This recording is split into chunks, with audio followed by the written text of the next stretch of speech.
Well, hello. I will be hiking an 8-day section of the Appalachian Trail in New Hampshire, and I wanted to share with you the gear that I take with me on a typical summer backpacking trip, what is unique about this particular trip, and how I will handle resupply.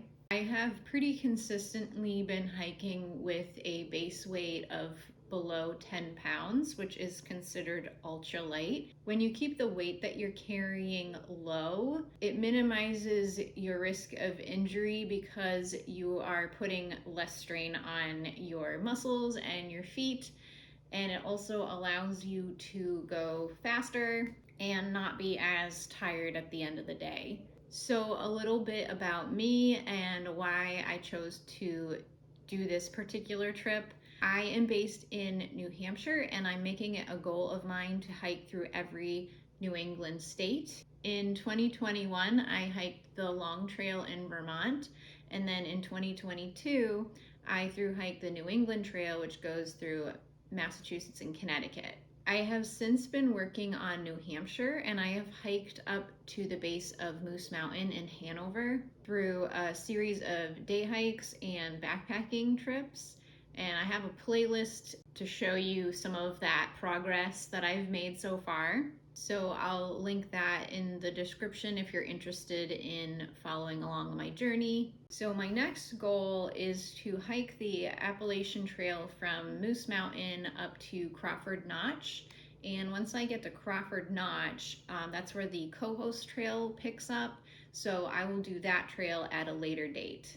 The section hike that I'm doing covers roughly 80 miles on the Appalachian Trail, but I'll also be doing some side trails to hit some 4,000 footers that I still need. So now let's get into the gear. If you're curious about all of the weight of the gear that I'm bringing, as well as how much it all costs, there's a link to my lighter pack list in the description. On this trip, I will be hammock camping, so I will be bringing my Warbonnet Blackbird hammock. For my tarp, I use the Hammock Gear Dyneema Hex tarp, and in this bag I keep the lines for it and the stakes as well. For insulation underneath, I will be bringing my Warbonnet Yeti underquilt, which is a 40-degree 3/4 length underquilt, which covers underneath you from your shoulders down to your knees. So in the summertime, you don't need all of that insulation, so this is plenty sufficient for getting down to temperatures 40 or above. My top quilt is the Enlightened Equipment Revelation 40-degree quilt. I prefer to sleep in my hammock setup during the summertime because it's really lightweight, comfortable, and you can set up pretty much anywhere. So even if shelters are full or there's no flat tent spots, usually I can find a good hammock spot. Bringing a light and compact shelter allows me to bring a smaller backpack. So I bring the Gossamer Gear Kumo 36. It's a 36-liter pack. Inside of it, I line it with a Gossamer Gear pack liner bag, and that's where I would put all of my quilts and other things that I really do not want to get wet if it rains. This backpack is a frameless pack and it's super lightweight. I have another video where I review this pack in depth, so check that out. I'll link it in the description. So that covers my big three. Now I want to talk about clothing. Planning for clothing can be tricky when you're hiking at higher elevations because you never really know what the weather's going to be like until you get there. I use a website called mountainforecast.com to check the weather on peaks that I know I'm going to be hiking through, and I will typically swap gear in or out depending on the forecast. I'll start with the clothes that I generally hike in. For underclothes, I wear the Ex Officio underwear. It's synthetic, it's easy to clean, and it dries quickly. I also wear a synthetic sports bra. I'm actually wearing some of the clothes that I hike in normally.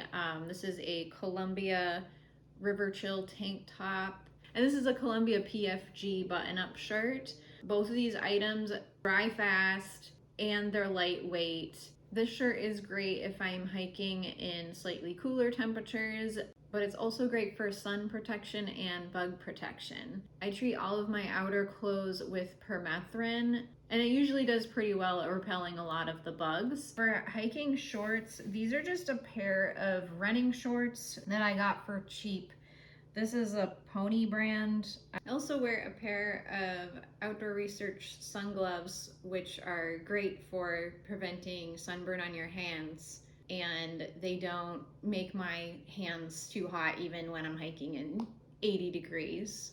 And then for socks, I usually wear 2 pairs. So the first layer being the Injinji toe socks, and then I'll wear some Darn Tough socks over those. The idea behind this is the sock layers will rub against each other instead of your toes rubbing against each other or on your shoes. So it's really great for preventing blisters, and I haven't had a single blister since I started using that method. For shoes, I've been using the Topo Ultra Venture 3s. These are trail runners, and they have a 5mm drop, and so these have a higher drop and more support than the shoes I was wearing before, which were the TerraVenture 3s, and I've really been enjoying these so far. I stick a piece of Velcro on the backs of them so that I can use them with my Dirty Girl gaiters, and that prevents debris from getting in my shoes. I've noticed the Velcro tends to come off of these over time, so I bring extra little strips of Velcro when it falls off. On my head, I wear a buff as a headband, which also doubles as my pillowcase at night, and I wear a hat which has a built-in bug net that I can take out if there are a lot of bugs. For camp clothes in the summertime, I will typically bring this Columbia hiking dress to sleep in. If the weather was going to be colder, like maybe in the 40s, I might bring some fleece pants and a long sleeve shirt. But for the summertime, when it's real hot at night, this works great and it's very breathable. It will also double as town clothes if I needed to do laundry, for example, if it was a longer hike. And I bring a pair of just regular flip-flops. I haven't really had an issue with these. I brought these on the long trail actually, and they're coming apart, but they're still working. For cooler nights, I also have my puffy coat, which doubles as my pillow at night. For rainy days, I bring my poncho tarp, which I put over me and my backpack, which keeps both things dry. It also doubles as a ground cloth that I would put underneath my hammock when I set up camp, so I can put my stuff on it to keep it dry. I may or may not be bringing a hiking umbrella this trip. I will see what the weather's like closer to my trip and make the decision then, but this is a new addition to my gear. It's very lightweight, and I think it will help control some of the misery that I experience when it's raining all day. Next, I will talk about my kitchen. When I go on summer trips, I like to bring my alcohol stove, which is just an empty cat food can that I punch holes into. I carry a bottle of heat with me, and I'll use this measuring cup to measure out about an ounce and pour that into the stove, and I'll light it with some matches, and that's how I boil water for my dehydrated meals and tea. I'll also bring a lighter as a backup, and everything fits neatly into my Toaks titanium pot, which has a homemade cozy I made for it, and inside I throw in this pot scrubby, which kind of helps prevent things from knocking around as I'm hiking. I keep that all together with a rubber band. This is all the food I would be taking with me. So this is a smelly proof bag, which kind of helps prevent animals from smelling the odors of your food, so they'll be less likely to go after it. I have in here just a empty Ziploc bag to use for my trash. I have a Fossil's snap fold cup, which can be used as a plate or a cup for my tea in the morning. I have a Light My Fire titanium spork, and this is about 3 days worth of food.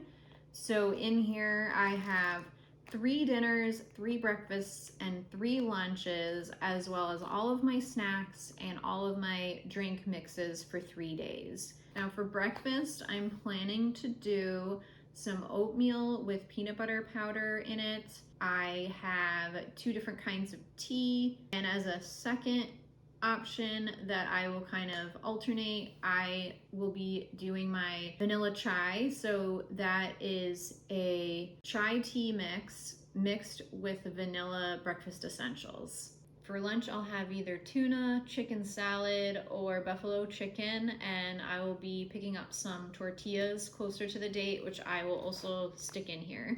For dinner, I'll be having good to go dehydrated meals, as well as a new risotto I got, which I will be trying out. I'll also have a variety of bars, nuts, and fruit snacks throughout the day, and element drink mixes for electrolytes.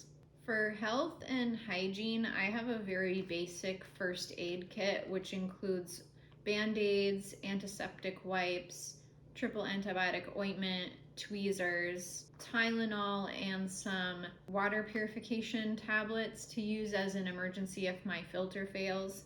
Also in here, I keep my repair kit, which is basically just a piece of gear aid repair tape and a couple rubber bands. I also keep just an extra continuous loop for my hammock because I feel like if that ever failed, I would be totally screwed. My toiletry kit has my face wash and face related products in here, toothbrush, toothpaste. I have a small towel. I have a small thing of deodorant. I have dental floss, wipes, a small mirror, a comb, and a small thing of soap. For a water filter, I've been using the Platypus Quick Draw, which has been serving me well so far. It has a faster flow rate than the Sawyer Squeeze, and it's very easy to clean and get the flow going again compared to the Katadyn Be Free. To gather my water, I have just a 1 liter Platypus bag that I got secondhand, and I just noticed recently it has a pinprick hole in the top, so this is definitely going to get replaced very soon. Typically in New England, I never really need to carry more than 1.5 liters of water at a time. So I will bring this and this, which is a Hydro Pack Ultra Flask that I got recently. And this fits about 1/2 liter of water. So between these, I'll have 1.5 liters at all times. And then if I'm ever really worried about water, I can just fill this bag and then not filter it until I need to use it. So that gives me a capacity of 2.5 liters of water if I need it. So this Hydro Pack flask, I will be putting in my Gossamer Gear bottle rocket, and this is going to attach on the shoulder strap of my pack, so that provides easier access to the water because I can just grab the straw and drink straight from that without having to take the bottle out. So far, I've noticed that I am drinking more water this way because it's easier to get to. I don't have to stop, take the water out, and then drink. I can just kind of drink as I go. I keep my bathroom kit on one of my side pockets of my backpack, and in here I have just a bag of toilet paper. I have hand sanitizer, and I have my Kumo Clean, which is a trail bidet. Attached to the zipper pull for this pocket, I also keep my Kula cloth on, which is my pee cloth. Miscellaneous items include these Tubbs snowshoe poles, which I use as my trekking poles. I've been using these since the beginning and they've been working out okay. I'll eventually replace these, but for now, they're holding up. On one of the poles, I keep my GoPro pole attachment, which holds my camera, so I can kind of hold this out if I want a wider shot, or I can also stick my pole in the ground if I want to use it as a monopod. I also carry a small knife. I carry a Sea to Summit shower bag, which as a dry bag for my clothes while I'm hiking, and then when I get to camp, I can use it as a trail shower and as my bear bag. I have my Gossamer gear bumster, and in here I keep my pepper spray, my sunblock, my bug spray, my lip balm, and handkerchief for easy access. Sometimes I also will put my phone in here if I'm not currently using it. So speaking of, for electronics, I will be bringing my iPhone 12 mini plus the cable for charging it. I'll bring my Apple Watch and the charger for that, my Nightcore headlamp, an Anker 20,000 milliamp hour charger, my Zoleo satellite communicator, a micro USB charging cable for charging devices, my GoPro, a charging cable for that. I'll be mostly filming on my GoPro except for times when I might want to use my phone, like if I'm trying to get a close-up shot or take a photo. And for that, I have a tripod, which I'm currently using to record this video. So hopefully that gives you an idea of what an ultralight gear load looks like. I mentioned that I'll be bringing 3 days worth of food, but I am planning to do a resupply halfway through my trip.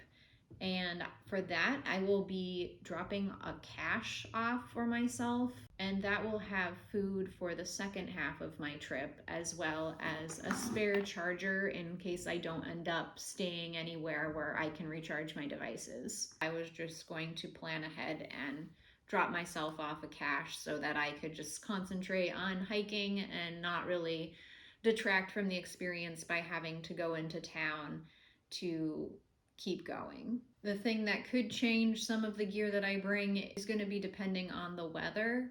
I know that especially in more exposed areas like Franconia Ridge, you really don't want to be up there in really bad weather. So that could impact my trip, and it could also impact what gear I'm bringing. For instance, if it ends up being colder than expected, I might consider bringing rain pants or longer pants instead of just shorts. I don't anticipate that happening, but you never know. For the first time, I am going to be trying editing videos while I'm out on trail, and I'm hoping to put out a video for each day that I'm out. So if you're interested in following along, please subscribe. This is going to be a really incredible piece of trail, and I know that there's going to be amazing views, so it would be really cool to show you. In the meantime, happy trails.